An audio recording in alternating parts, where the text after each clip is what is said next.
Before diving into this incredible story, consider subscribing to the channel and hitting the bell. Every story here has something to say, and you won't want to miss a single one. In the glittering city of Newford, where skyscrapers reflect ambition and power, Clarissa Bennett, a respected and upright judge, prepares for her daily life with the rigor and dignity for which she is renowned. A black woman in her 40s, she has risen through the ranks of the justice system with perseverance, refusing to be intimidated by prejudice or corruption. That day, in a sumptuous courtroom where marble and precious would evoke the solemnity of the law, Clarissa faces Edward Carrington, a billionaire tycoon known for his arrogance and corruption. Carrington, white and accustomed to getting what he wants, cannot stand to be contradicted, especially not by a black woman who embodies authority. During the trial of one of his financial partners accused of fraud, Carrington suddenly rises, insulting Clarissa, calling her incompetent and implying that her skin color clouds her judgment. The entire courtroom holds its breath. No one has ever seen a man of his caliber so openly attack a judge in the middle of a hearing. Murmurs erupt, some shocked, others intrigued by this audacity. But Clarissa, calm and resolute, lets nothing show. Every word Carrington says bounces off her impassive gaze and natural authority. What he doesn't know is that his attempt at humiliation is backfiring. The cameras, the lawyers, and even his own associates are recording every move and every word. Clarissa knows that beyond the courtroom, truth and justice always have the final say.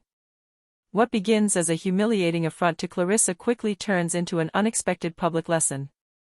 For in this city where power and money seem all-powerful, one incorruptible mind can change the course of events, bringing down even the most arrogant tycoon. The morning sun illuminated the streets of Newford, reflecting the bustle of a city in perpetual competition off the glass facades of the buildings. In the courthouse, Clarissa Bennett, a respected judge of over 15 years, was preparing for her day. Her desk, simple but elegant, reflected her love of order and discipline, a few old law books, a photo of her mother, and her perfectly polished judge's gavel. That day, she was to preside over a case that had already made headlines in the financial press, the trial of one of the partners of Edward Carrington, an influential billionaire known for manipulating the justice system to his advantage. Carrington wasn't just rich, he was arrogant, ruthless, and convinced that his money could buy anything. When the hearing opened, the courtroom was packed. Lawyers, journalists, and court assistants had gathered to witness the proceedings. Clarissa sat down behind her desk, imposing and calm. Her brown eyes, piercing and attentive, scanned the room, assessing every movement, every expression. Carrington entered, accompanied by his legal team and 2 assistants, each carrying an air of insolent superiority. He glared at Clarissa, a cold smile playing on his lips. "Your Honor," he began in a honeyed but condescending voice. Clarissa, impassive, invited him to continue. But Carrington didn't stop there. In a haughty tone, he said, "I wonder how a judge, if singular, can preside over a trial of this magnitude." A murmur rippled through the room.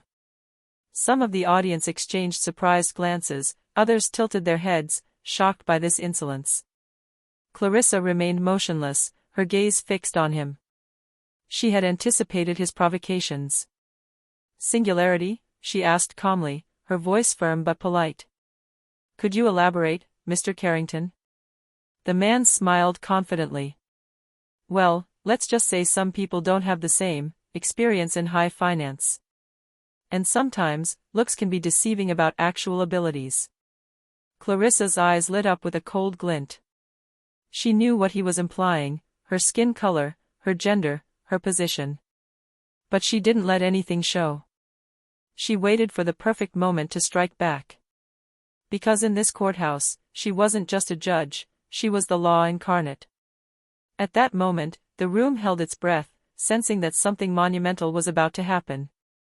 And Clarissa, silently, prepared her response. A response that would be heard not only in the courtroom, but throughout the city. The tension in the courtroom was palpable. The whispers had turned into heavy silence, everyone waiting for Clarissa Bennett's reaction. Carrington, confident in his power, stood up and raised his voice. "I refuse to have someone like you preside over this trial. You don't understand the world we live in. His sharp tone echoed throughout the room.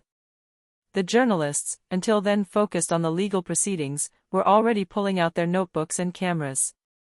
Carrington's every word was being recorded, every movement filmed. Clarissa didn't flinch. Her gaze, calm and unwavering, fixed him straight in the eyes. Then, in a clear, firm voice, she replied. "Mr. Carrington, your attitude here goes beyond insolence. You are free to hold your opinions, but the law cannot be intimidated by wealth, racism, or arrogance." A low murmur of approval rippled through the room. Carrington, surprised by this response, frowned. He thought he had this situation under control, but he had just encountered a wall of dignity he hadn't anticipated. "You dare humiliate me in my own trial?" he exclaimed, red with anger.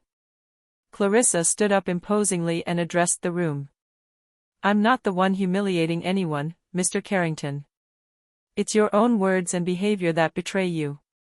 Here, under the law, no one is above justice, no matter how much money or influence they have." At that precise moment, the cameras captured Carrington's face, frozen in disbelief. The entire room realized that this was no longer just a private affront, it was a public spectacle. His staff exchanged worried glances. Even his lawyers seemed unsettled. Clarissa, without raising her voice, had just transformed the humiliation he wanted to inflict on her into humiliation for himself. The judge had used the strength of her presence and her morality to turn the situation around. Carrington, furious and flushed with anger, stepped back and sat down again, realizing for the first time that money and power alone weren't enough to control everything. Clarissa, however, resumed her seat behind her desk, her gaze implacable on him, ready to conduct the trial with the justice and integrity she had always embodied. The press would quickly make this scene go viral. The entire city would discover that even a corrupt billionaire could be put in his place by a determined and incorruptible black woman. After the hearing, Edward Carrington was furious. His chauffeur had driven him to his sprawling mansion in the hills above Newford, but his anger remained undiminished. He had been publicly humiliated by an upright black woman judge, and his ego could not bear the thought of his reputation being tarnished. In his luxurious office overlooking the city, he nervously tapped away at his phone. His assistants, accustomed to his excessive orders, hesitated to speak. Carrington could not bear failure and could not accept that a mere judge was questioning his authority. "I want us to find a way," he began, his voice trembling with irritation. "A way to bring her down. I want her to regret ever opening her mouth." His personal lawyer, a gray man with pulled-back hair, answered cautiously. "Edward, you must be careful. Clarissa Bennett is respected, and the city admires her for her integrity. Any direct attack could backfire on you." Carrington laughed, a cold, metallic laugh. "Prudence? Since when has prudence helped a Carrington? We'll discredit her, but subtly. Make her mistake seem public. Make people doubt her impartiality." Meanwhile, Clarissa returned home. In her simple but elegant apartment, she could still feel the tension of the hearing. She knew Carrington wouldn't give up so easily. Her instincts told her a storm was brewing, but she had no doubt she would be ready. Her career, her reputation, and her integrity were her armor. That night, as the city fell asleep beneath the twinkling lights, Clarissa was already planning her next strategies, preparing the evidence, anticipating the dirty tricks, and staying one step ahead. She knew the fight was only just beginning. Carrington, however, wasn't asleep. He was already imagining the underhanded tactics he could use to attack Clarissa: media influence, witness manipulation, insidious rumors. But what he didn't know was that every attempt against her would backfire, and his own corruption would be exposed. Thus began a dangerous game, a duel of power and morality between an upright judge and a corrupt billionaire. The battle would not be merely legal, it would be public, intense, and unforgettable. A few days after the hearing, Edward Carrington decided to take action. He summoned his most influential advisors to a private room in his vast mansion, surrounded by paintings depicting his financial successes and media conquests. "We'll start subtly," he declared, his icy gaze fixed on each of his colleagues. "No direct scandal. Clarissa Bennett is too respected for that. But we can manipulate public opinion. One of his aides suggested creating rumors about his bias in other court cases, while another proposed funding newspaper articles insinuating conflicts of interest. Carrington approved each plan with a cruel smile. Meanwhile, Clarissa, true to her instincts, had already anticipated these maneuvers. In her office, she reread the files of upcoming cases and meticulously prepared her decisions. She had long understood that her integrity would attract powerful enemies, but she never shrank from injustice. Carrington's first plan was launched via an anonymous article published on a financial news website: a judge with influence in Wall Street cases?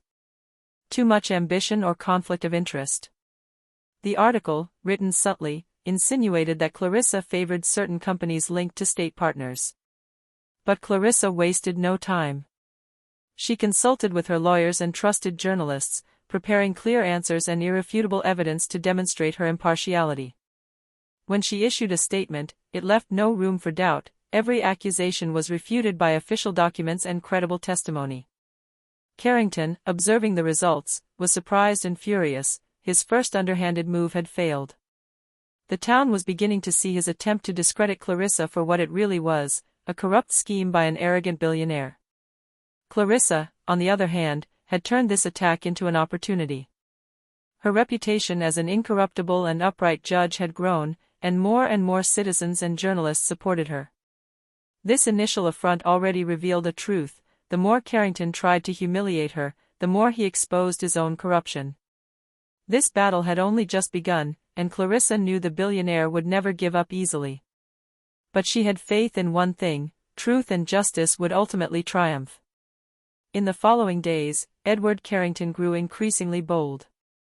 Frustrated by the failure of his first attempt, he decided to strike harder, using his influential contacts in the media and politics. He wanted to create a scandal that would not only tarnish Clarissa Bennett's reputation, but could also threaten her career.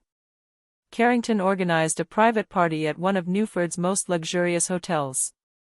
The guests included influential journalists, politicians, and a select few financial partners. His goal: to subtly sow doubt about the judge, implying that she favored certain cases related to high finance, without any direct evidence. Meanwhile, Clarissa, tipped off by a loyal journalist, had anticipated this move. She knew Carrington would do anything to sully her name. Rather than reacting hastily, she decided to strike back strategically. She contacted her allies in the justice system and some respected media outlets, preparing solid dossiers and evidence to demonstrate her complete impartiality and Carrington's obvious corruption. The evening arrived, and Carrington, confident in himself, launched his insinuations. He spoke of influenceable judges and questionable decisions, hoping that his guests would repeat his accusations in the newspapers. But every word was recorded by the journalists present, some of whom were discreetly allied with Clarissa. The next day, the published articles took on a completely different tone. Instead of discrediting the judge, they exposed Carrington's attempted manipulation and arrogance. Anonymous quotes from the evening revealed that the billionaire had attempted to create an artificial scandal, and his credibility began to crumble. Clarissa, observing the results, felt a mixture of satisfaction and caution. She knew this was only the beginning, and that Carrington wouldn't stop. But every attack he launched backfired. His strategy, based on fear and intimidation, was failing in the face of the judge's determination and integrity. Thus, the battle between the corrupt billionaire and the upright judge became not only a legal duel, but also a struggle for reputation and public influence. And in this dangerous game, Clarissa began to gain the upper hand, proving that true power lies not in money, but in justice and righteousness. Edward Carrington, furious at his repeated failures, decided to change tactics. His public and media-driven attempts had only strengthened Clarissa Bennett's reputation. This time, he opted for a personal attack, believing that touching on her private life might undermine her. He began by investigating her past, hiring private detectives to find the slightest flaw. Every detail, every decision Clarissa made, was to be analyzed and, he believed, exploited. He hoped to create a scandal that would embarrass the judge and force her to withdraw from the case. But Clarissa, aware that personal attacks could occur at any moment, had anticipated this possibility. She had always been cautious in her private and professional life, knowing that her position would attract the jealousy and hatred of powerful people. Every document, every contact, every step was protected by her vigilance. One morning, as she was preparing for another hearing, her phone buzzed, an anonymous email containing insinuations about her personal life. Clarissa smiled slightly. She knew it was Carrington's doing, but she showed no concern. She immediately consulted her lawyers and responded calmly, all the accusations were unfounded and could be easily refuted with tangible evidence. During the hearing, Carrington subtly attempted to sow doubt in the courtroom by insinuating that Clarissa might have been influenced by personal connections in another case. But the judge, with her usual clarity and authority, meticulously debunked each accusation. Her explanations were logical, well-researched, and unbiased, leaving Carrington without a single reply. This confrontation marked a turning point. The more Carrington tried to discredit her, the more her own corrupt and arrogant face appeared. The city, which had been closely following the case, began to realize the billionaire's true nature. Social media and local media relayed the scene, highlighting Clarissa's integrity and composure in the face of petty attacks. Carrington, furious and humiliated, was beginning to realize that his wealth and influence would not be enough to overcome this upright judge. Clarissa, however, was strengthening her position with dignity, proving that justice and morality could triumph even in the face of power and corruption. Edward Carrington was beginning to lose patience. All his attempts to discredit Clarissa Bennet had failed, and worse, they had strengthened his reputation for integrity. The corrupt billionaire knew he had to act quickly, but his options were dwindling. One evening, in his luxurious office, he summoned his closest advisors. His normally confident face was marked by frustration and impatience. "Listen to me," he said, his voice hard. "If we want to bring her down, we have to hit hard and smart. No rumors, no innuendos, something direct, something that might seem accidental, but that puts her in trouble in front of everyone." His advisors exchanged worried glances. They knew Carrington was crossing a dangerous line. But he saw only obsession. Clarissa Bennet must pay for the public humiliation he had suffered. Meanwhile, Clarissa, ever alert, sensed that Carrington was about to take action. She intensified her preparations, strengthening her files, planning for every contingency, and solidifying her alliances with trusted journalists and colleagues. She knew a more daring personal or professional affront was coming, and she wanted to be ready to counter it immediately. A few days later, at a high-profile hearing, Carrington tried his trick. He hired a key witness, paid to accuse Clarissa of bias in a previous case. The man, nervous and unconvincing, tried to cast doubt on his credibility. But Clarissa, unflappable, unsettled the witness with pointed and pertinent questions, quickly revealing the inconsistencies in his story. The entire courtroom, including the jury and reporters, understood that Carrington was manipulating the situation. When the witness collapsed under the pressure, Clarissa spoke these calm but cutting words. "Justice cannot be manipulated by money or intimidation. Truth and integrity cannot be sold, Mr. Carrington."